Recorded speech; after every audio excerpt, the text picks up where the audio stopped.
Today I would like to discuss the various triggering options for the Fluke 190 series scope meter. We do have a unique feature with all of our scope meters, which is called Connect and View. So as soon as you apply a signal to the meter, it will seek it out and give you at least 3 divisions of deflection on the screen and set your amplitude and your time base automatically.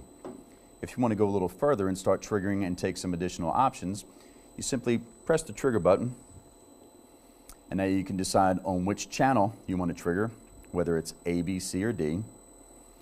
You can also trigger on the rising slope of the curve. You can trigger on the falling slope of the curve, or you can pick the point of crossover as your trigger point. You can also go from an auto level. If you wanted to trigger at a specific location on the curve, you would go into manual mode, allowing you to make adjustments as to exactly where your waveform is going to trigger. You have additional options by depressing the F4 key, and these are for specific applications. So once again, we can go back into automatic. We can also choose to trigger on edges. We can also go in and trigger from a video signal on your A input, and from there we can select the respective type of video, whether it's PAL or NTSC or any option that is available.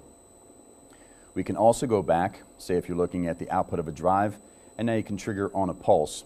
And by selecting that, you can select your positive or negative pulse, the transition time, the pulse width, enabling you to get the best display on your scope meter at all times.